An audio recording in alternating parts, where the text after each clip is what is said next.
Hello, I'm John Rossi, a touring drummer with the love of all things animal.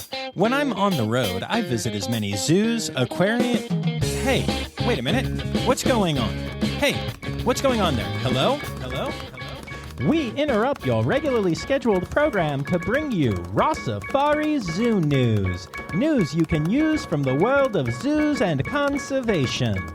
Every week, we bring you breaking news and analysis from around the globe, featuring the animals you love and the people who care for them. And here's your anchorman, John Rossi. Hi, hello, how are you? Welcome back to Rossifari Zoo News, your source of everything going on in the world of zoos, conservation, and general animal weirdness.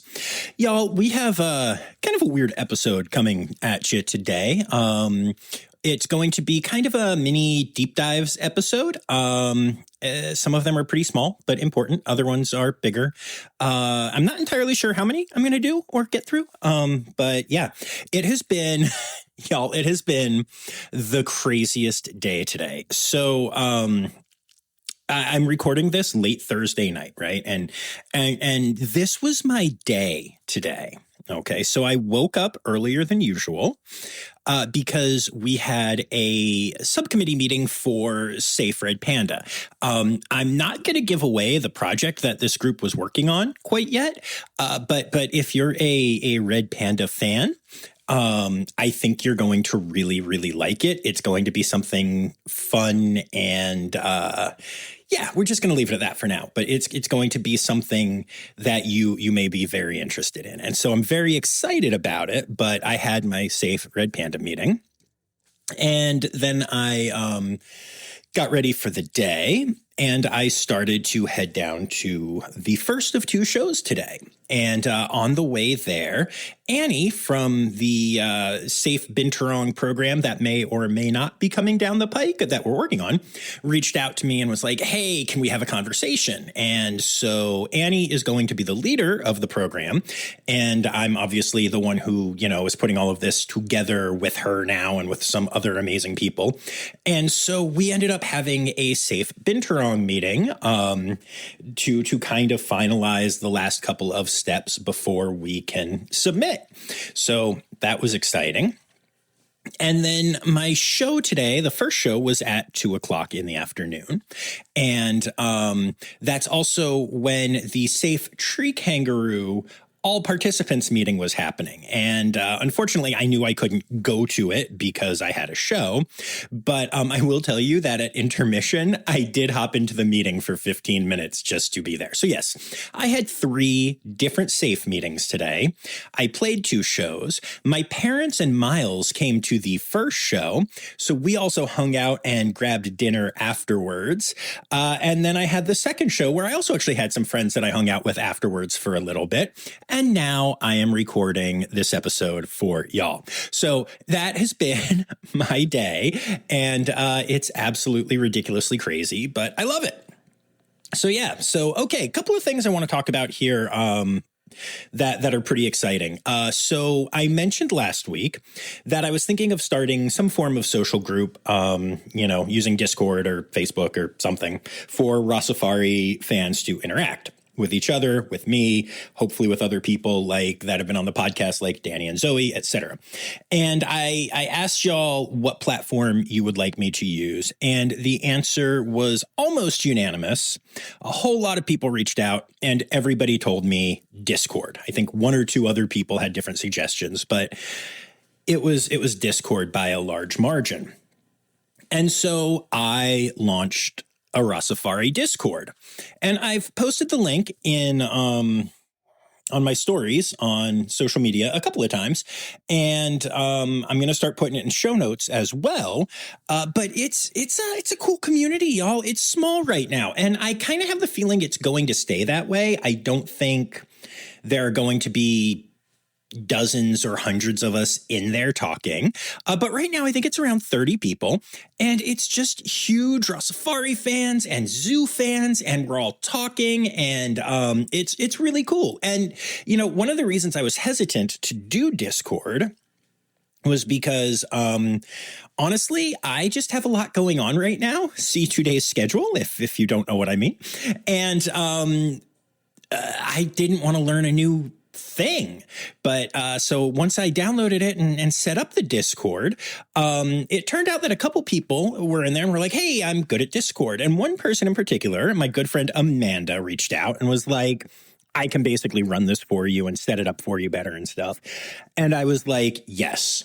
So Amanda is my mod now and is truly the person who's turning it into a very cool place. But yeah, we've got all kinds of stuff. We've got areas where you can talk about interview episodes, areas where you can talk about Zoo News episodes. We've got pet photos and photos from your zoo visits and all kinds of stuff that we can share, as well as some general conversation.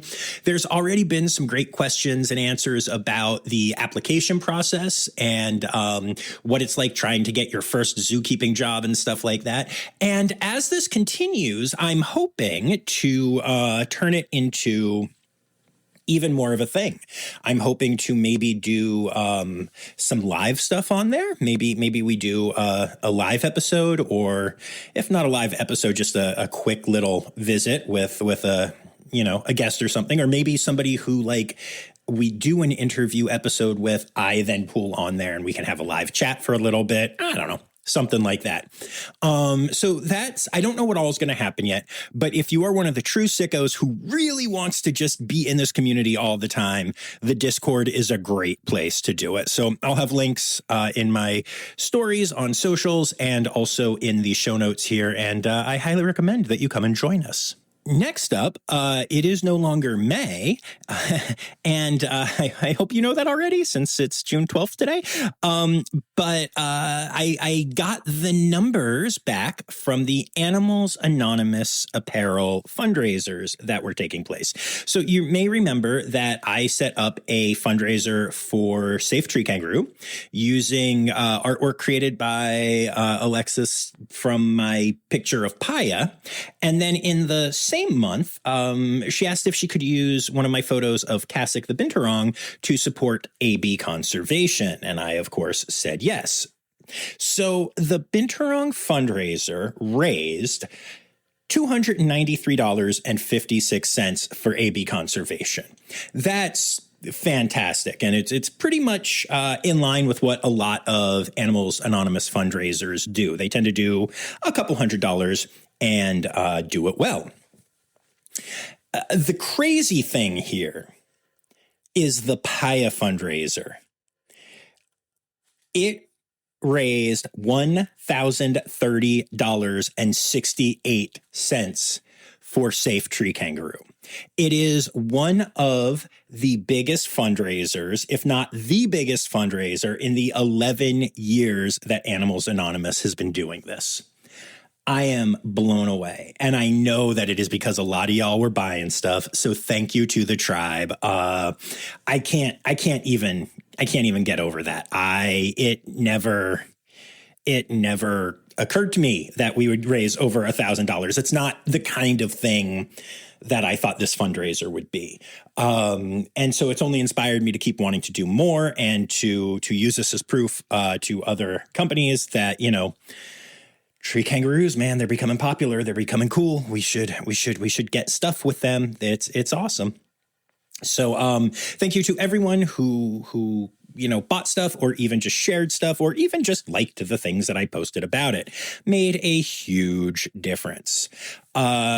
Two more things in this kind of early section before we get to the deep dive. So number one, just a quick reminder that the conservation trip to Ecuador helping sea turtles is open. A few people have signed up. We've got more spots. They will go, I'm hoping. So if you're thinking of going, now is the time. Reach out to me. Let me know if you are planning on coming and just haven't signed up yet. Let me know that too. And we can talk about what we need to do to save you a spot or whatever. But I'm really excited about going and helping sea turtles in Ecuador. It's going to be incredible. And then last but not least in this section, I have actually decided to become a brand ambassador for a new company. And you'll be hearing a lot more about them.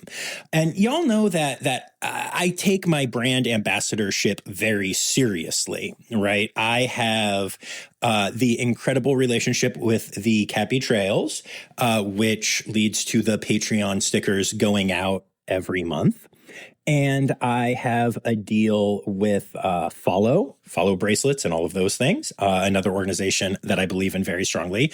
And of course, my deal with the Fawnery, which is an amazing apparel organization that is just, it's like embroidered sweatshirts and stuff. It's just so good. It's just so good. And that's about it. That's really all I do. I only partner with organizations that I feel strongly about. And so this is a slightly different direction. But y'all know I travel a lot for the podcast and I travel a lot for my drumming job. So I have become a brand ambassador for a company known as Only Travel, and it's ONLI. And in particular, I became this because I was using a set of their bags and pretty darn pleased with them. And then they announced that they were putting out something new called the Modivo 3-in-1 bag. And as soon as I saw it, I knew it was going to be the perfect answer to my travel issues that I've had over the years trying to find different bags. And so I reached out, and David, the person who owns the company, is very cool. And we had a very thorough discussion, and he sent me Modivo, and he sent me some other cool stuff. And I'm going to talk to you guys more about them. But if you are at all interested in looking for a new backpack, Only Travel, I highly recommend the Modivo, the new bags that are coming out right now. It's a really cool system, and I am loving them. So you will continue to hear about them from time to time. But the cool thing is, part of our agreement was that we are going to do some social media stuff, and he may appear on like if we do a gifts episode for the holidays or something, we might talk about him then.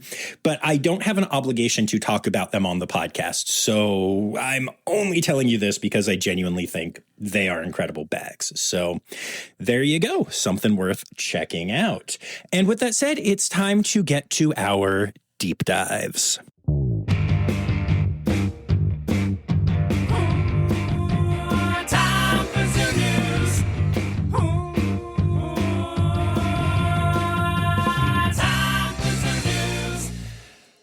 All right, y'all. So this one, we're starting off with a hard one.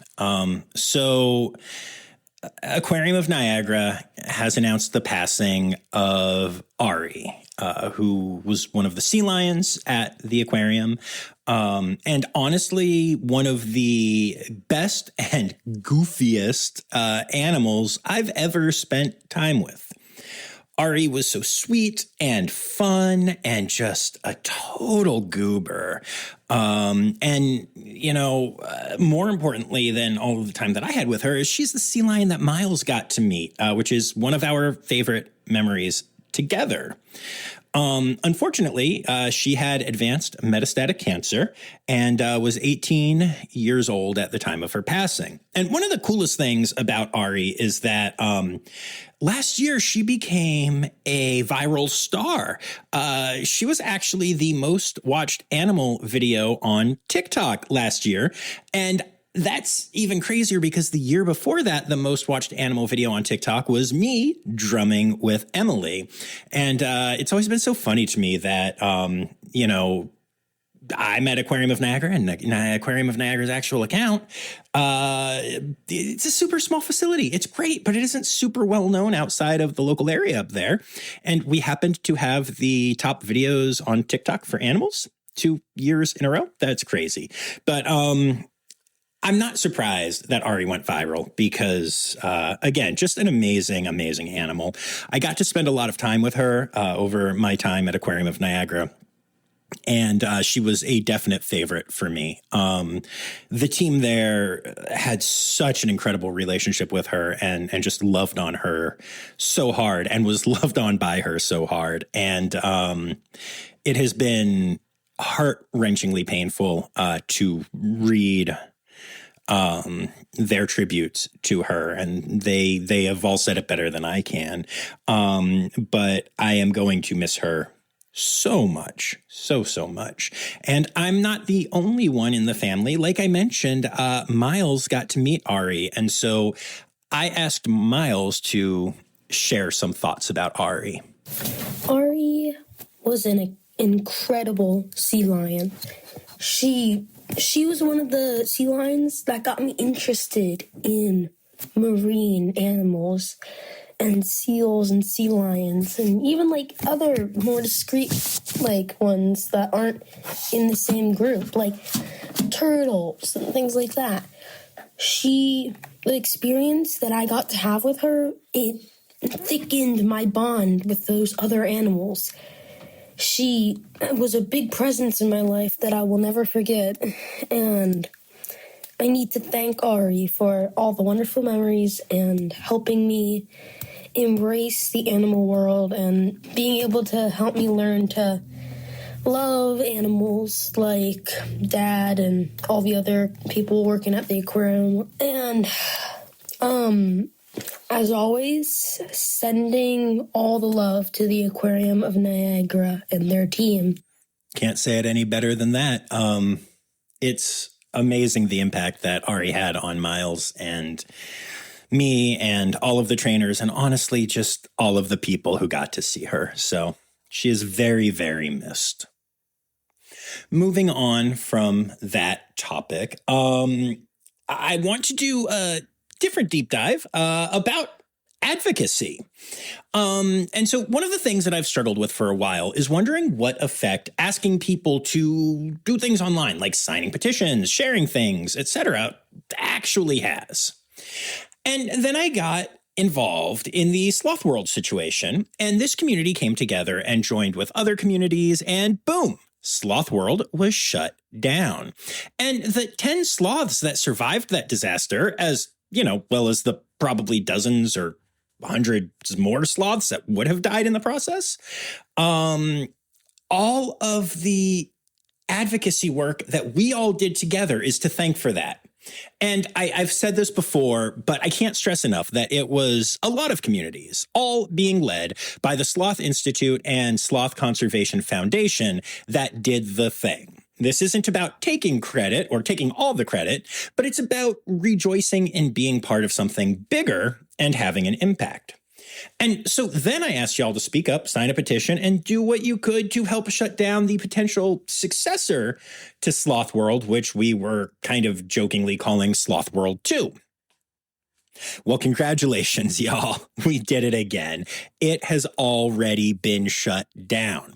All of the voices from the Sloth World 1 campaign showed up for the sequel, and that was shut down very quickly, permitting removed, etc.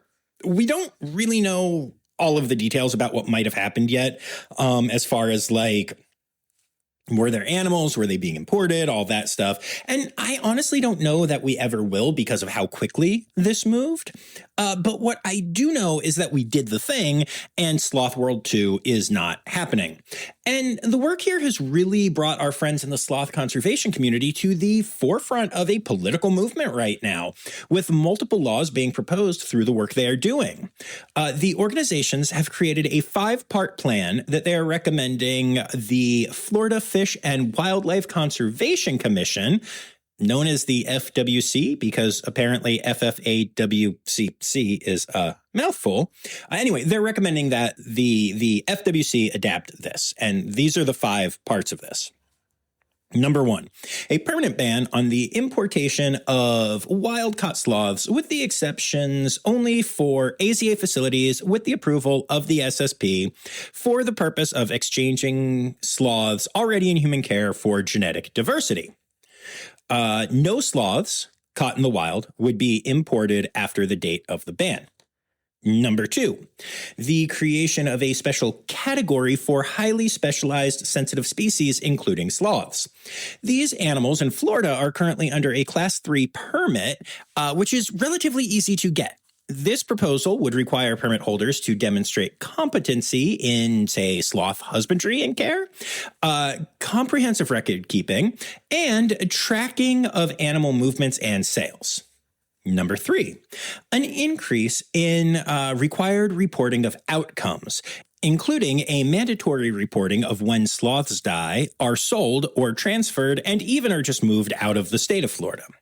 Number 4, a prohibition of direct contact encounters for sloths, including holding and petting.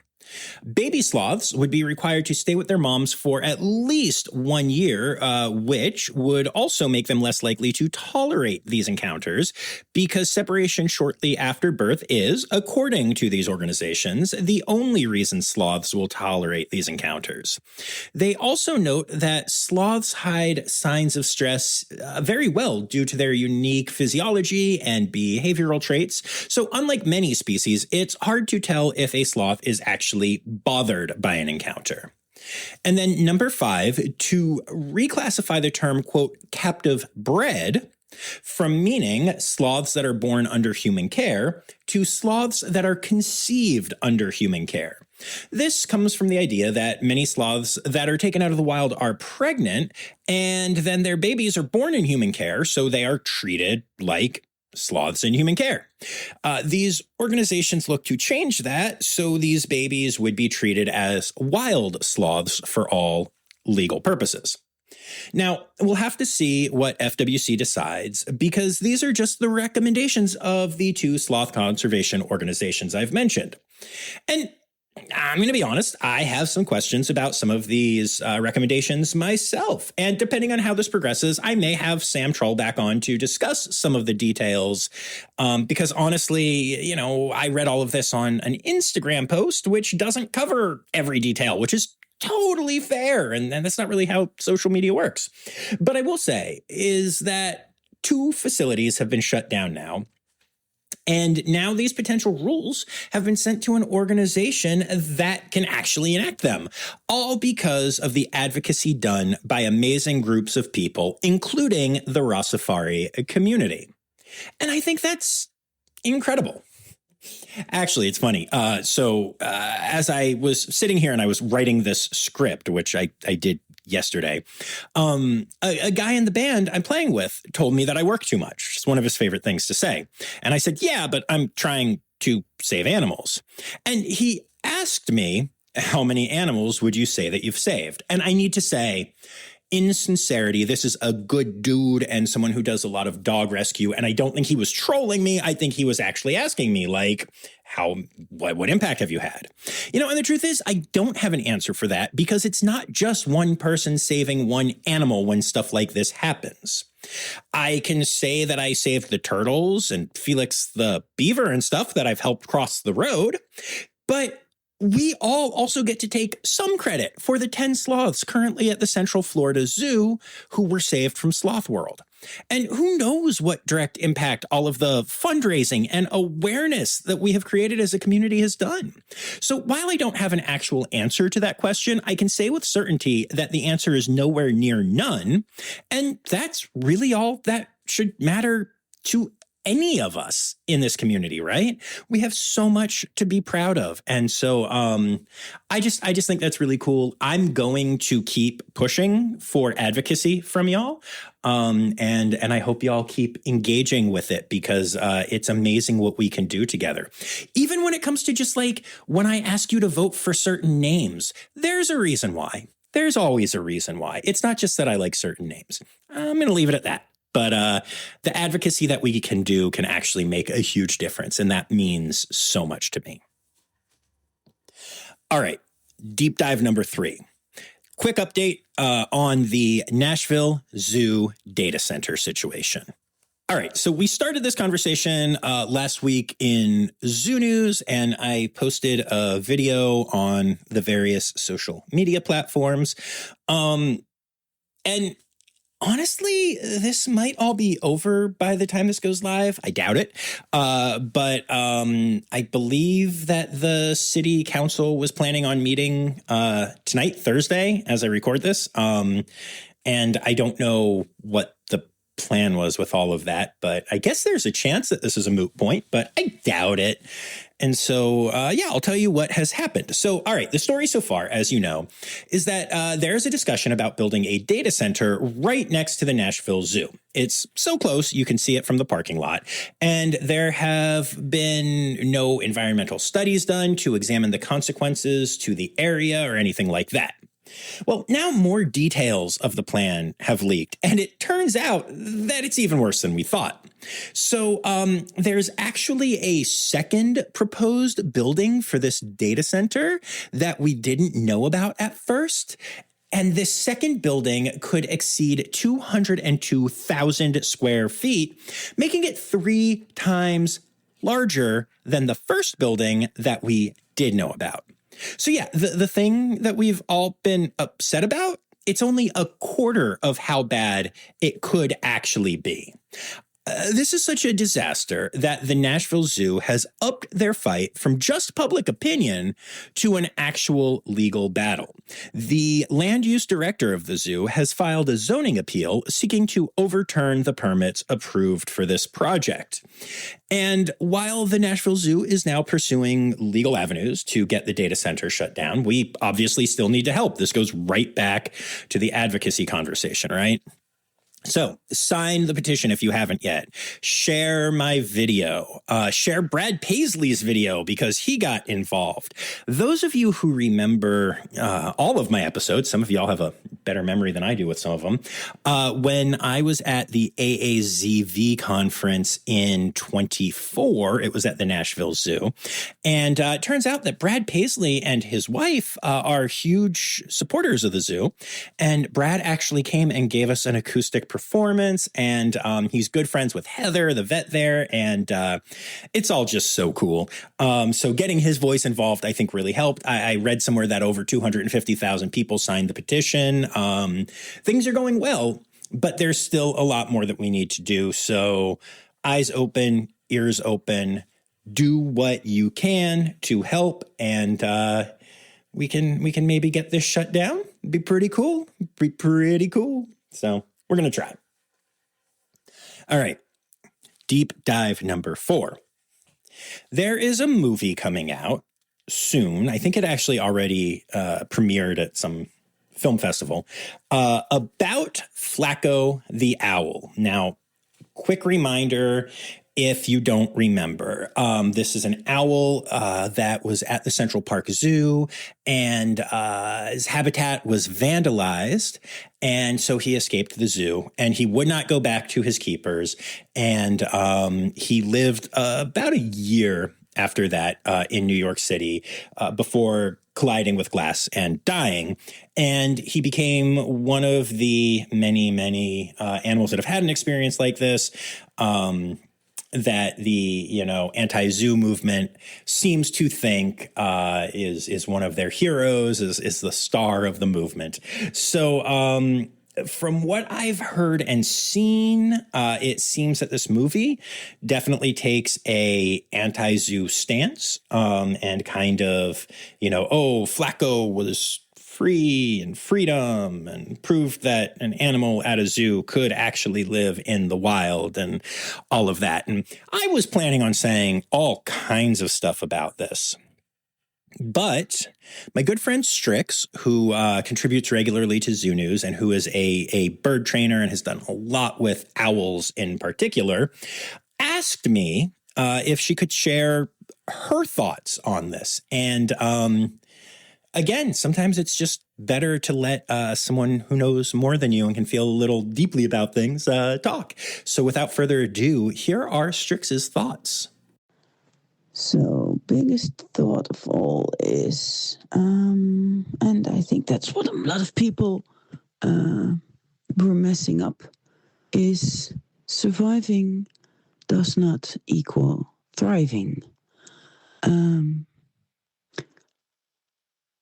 If we as a human try to survive stuff, that's not usually a nice experience. It's tough, it drains us, and we just hope that there's going to be light at the end of the tunnel. And I think for Flaco, that was the same. I mean, imagine your home being damaged, scared shitless, trying to run from that situation, or in his case, fly from that situation, ending up in an area or an environment that's totally not familiar. And then hearing stuff, seeing stuff, not knowing where you are, lots of people, and things you're not familiar with. And then you have the anti-zoo crowd that's going, yeah, he doesn't come to his keepers, so he doesn't want to be there. For an animal that's completely overwhelmed and stressed out, and has no idea what is going on, that's pretty normal behavior, especially for an animal that, unlike cats and dogs, is not domesticated. I couldn't really find out whether Flaco was like a parent-reared eagle owl, so just raised by his parents and living in an aviary, or if he was like a hand-reared owl that was trained by people, because there's quite a big difference in the behavior between those two. So that's the part where I'm not gonna say too much about, because again, that does make for quite the difference in his responses. What I do think is, I noticed in the film trailer thingy I think some responses of people were saying, yeah, he was living together with the long-eared owls that lived there and the peregrine falcons. Eagle owls are not nice neighbors. And this is something people don't realize. They think that because the long-eared owls are owls as well, that they are friends. No. Long-eared owls, like short-eared owls, like barn owls, are on an Eurasian's menu. The fact that those owls did not feel threatened by Flaco means he was no threat. So he was either too weak to hunt them, or not smart enough for that, as in trained enough, not good enough to train, not good enough to hunt. Peregrines and eagle owls are not in each other's area. The peregrines are usually day hunters. The eagle owl is a twilight and night hunter, a different prey in general. And while Flaco is a lot lower, usually the peregrines are a lot higher up. So not exactly, again, the same territory and the same crossing of paths, not to mention that the peregrine simply is too fast. As for people that said he was thriving, I did read up on the necropsy again, and it showed that he had both a pigeon feral disease, and that he had 4 different kinds of rat poison in his body. This means I've seen the pigeons and I've seen the rats in New York. We are not talking small animals here. So there are quite a lot of pigeons, so hunting those guys is reasonably easy, especially if they're sick. Makes it a lot easier to catch them. Same with rats. A rat that has an anticoagulant in his blood is slow, so it's easy to catch them. But both pigeons and rats are really, really fat meats. If I feed a rat or that size or a pigeon to my animals, I won't have to feed them for like 3 or 4 days if I don't do anything with them, because it is that fattening. So you get an owl that eats something that's bad for him, because the animals in general, especially the rats, are quite big. The amount of poison is there, but not as much as it would be in a small rat. So you get layering. That's the biggest and nastiest thing about rat poisons. They build up in the body. The more an animal eats of those poisoned rats, the more the poison builds up in that body, and the sicker an animal gets. So over time, this just becomes worse and worse and worse. So if you look at the combination of all these factors, so the amount of rat poisons in his body building up, and the pigeon disease, you are looking at an animal that, for at least, and this is a guess, the last month and a half of his life was suffering badly, because those poisons are horrible. They wreck animals from the inside out.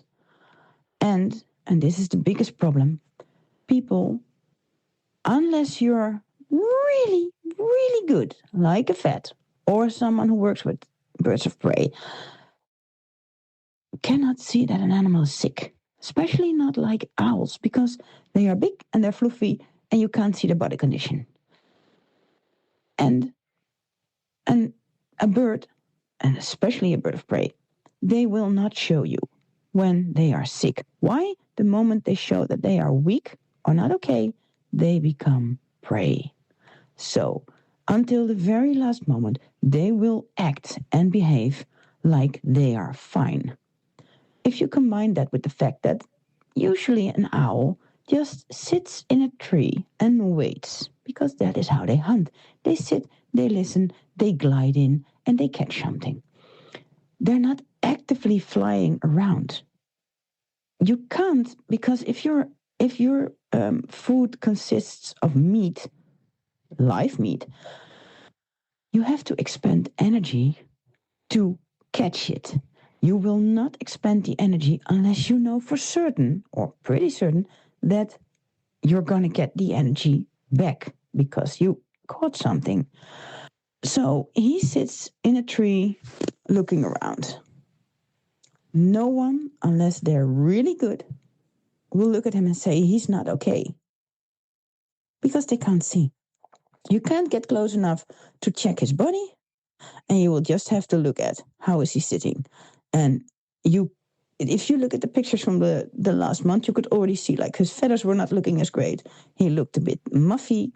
And the last pictures that I saw of him on that fire stairs and everything were just horrible. But this was an outcome that was not if, this was when.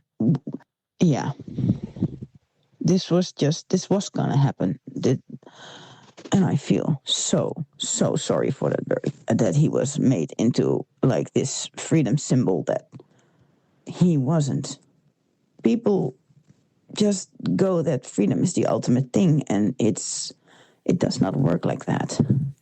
All right. So there you have it from an expert. And when it comes to this movie, I'm going to probably sit this one out. You know, I sat out Tiger King, and I'm pretty good with that decision as well. I don't necessarily think that we have to watch all the sensationalized things. I've watched some, and I've had to for Zoo News for other things. And maybe if I hear something different from people once it's actually there are more people seeing it, maybe I'll give it a shot, but I doubt it. And I think it's really important to remember that what happened with this bird is a tragedy, and it only makes for a good story if you're making up the story. All right, then we have one more deep dive for the week. I want to give a quick update on the musician known as Plumes or Plume. And you may remember a few weeks ago, I talked about this account, this dude on social media, and my mixed feelings on it. The dude goes and plays guitar and sings for animals. And the idea is cute and honestly reminds me of my Emily encounters where I drum with an elephant, you know? But I struggle with some of his interpretation of what the animals are doing. And I also question whether or not he should be interacting with some of the animals in the way that he is. Well, he's put out 2 videos recently. And so the second most recent video shows him in a tiger habitat, unprotected, singing and playing for a tiger. The tiger literally comes up and sniffs the guitar. And y'all, this is just not okay. And this, by the way, took place at a sanctuary, which revisits that old chestnut about what that word does and doesn't mean, and how people get hung up on, oh, zoos are bad and sanctuaries are good, when the truth is they're all just words.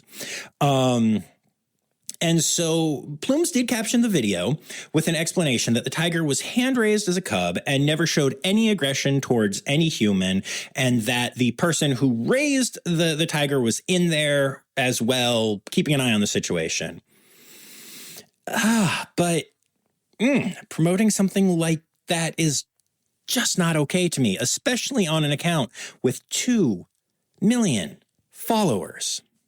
He then released a video of him singing to squirrel monkeys who just mobbed him, which is a heck of a lot safer than, sitting with a tiger.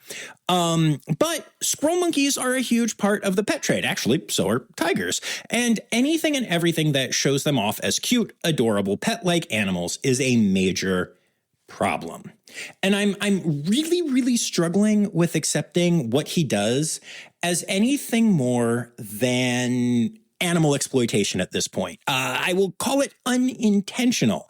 I don't think for 1 second that his heart feels that way. But I think what he is doing in those situations, at least, is causing more harm than good for the animals in question and the species, of those animals. And I do think this is something that is truly on a case-by-case basis. Go play guitar for goats. Sing to a sloth as long as you're not touching it or interacting with it directly. Drum with an elephant as long as it's protected contact. Sing and play to a tiger in protected contact. Heck, I would drum with a tiger if there was a way to do so in protected contact and the tiger wanted to drum. We're stretching. But I mean, the truth is I would, right? But I feel like the messaging around some of these recent videos is really problematic. It's really bothering me. And I'm very curious to hear your take on this one. And, is there a part of me that every time I talk about this feels a little hypocritical as the dude who has gotten most of my internet fame by drumming with an elephant? Yeah, a little bit, but honestly, only a little bit, because the truth is I'm at accredited facilities and I'm at places where we're not violating contact rules with the animals. Seeing a tiger walk up and sniff a dude playing guitar really bothered me, because at the end of the day, that's what people are going to see and expect and want a tiger. And yeah, whenever I think of that video, I actually get a little upset about it. And then I wonder if the fact that I might be compared to that dude because of Emily is acceptable at all. So yeah, again, really curious to hear your takes on this. So send me messages or hop in the Discord and discuss it. And then, we have a couple of quick hits that I did want to touch on, just really quick. The Cincinnati Zoo has announced that red panda Marcy is pregnant with twins. They posted a cool ultrasound video. I actually got to attend her very first ultrasound this year when I was at Cincy a couple months ago. And I posted a short video from that experience that is very cute. Our friends at Edmonton Valley Zoo have said goodbye to Cactus, the prehensile-tailed porcupine. Cactus was almost 25 years old, making her the second oldest prehensile-tailed porcupine in a zoo. She was known for her active, outgoing personality. She loved training sessions and was obsessed with peanuts and peanut butter, which, honestly, same girl. And so sending all the love to that team and also the team at ZooAmerica, who have said goodbye to Iris, a beloved female river otter. She was incredible when it came to training, including being great with injection training, something many river otters don't ever really master. Iris was recently put under anesthesia for some medical issues related to her age, but passed on her own while under. It is just such a sad loss for the community. And again, just sending all the love to the team at ZooAmerica. And then last but not least, before we get to the annual holidays, I just wanted to do a quick swatting update. It's happened at a few facilities again this week, whatever.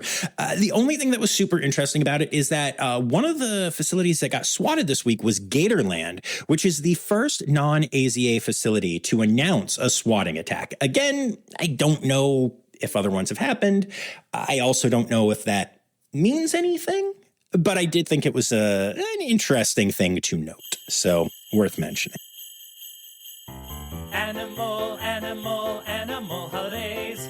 Animal, animal, animal holidays. All right, it is June, and June is Zoo and Aquarium Month, World Oceans Month, and Orca Month. The 12th is Cougar Day. The 13th is National Pigeon Day, and also Laura Shank's birthday. Happy birthday, Laura! Yay! The 14th is Sea Cucumber Day and National Skunk Day. The 15th is a Megalodon Day and the start of Pollinator Week. The 16th is World Sea Turtle Day. Quick reminder, you can come to Ecuador and help save sea turtles with me. Yay. The 17th is World Croc Day, and the 18th is Veterinary Appreciation Day. And those are your animal holidays for the week.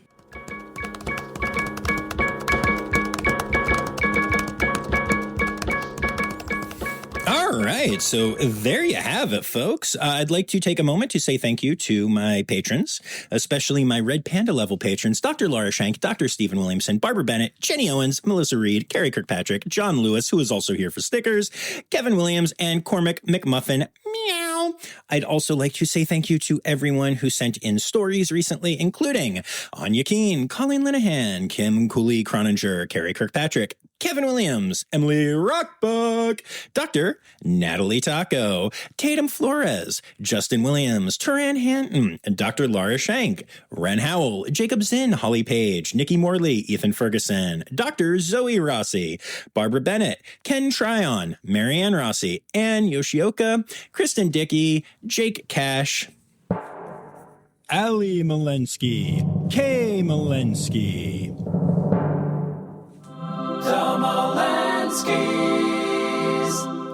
April Taylor, Daniel Cohen, Kelly Palawi, Rowena White, Zach Poe, Crystal Chapman, Jamie Chavez, Kristen Cleo, Maddie Patz, Jennifer Zune, Becca Robinson, Strix, who you actually heard from today, Michael Sebastian, Melissa Kinney, Rick Schwartz, Sierra Bowen, Sam Evans, Stephen Rossi, Chris Infield, Nicole Lee, and Michaela Baratka. Thank you all so much for contributing stories this week.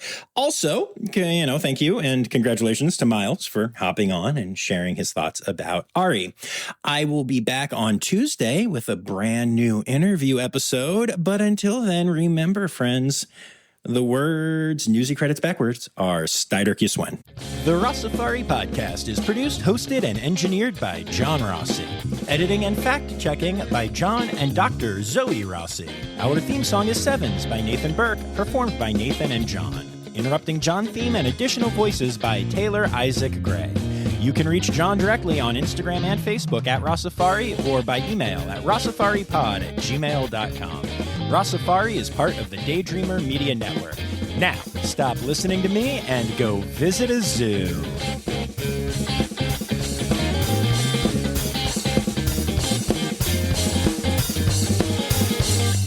I didn't didn't have any outtakes this week that I didn't swear so badly during that I'm not going to put them in here because Miles is going to listen to this episode because he was in it.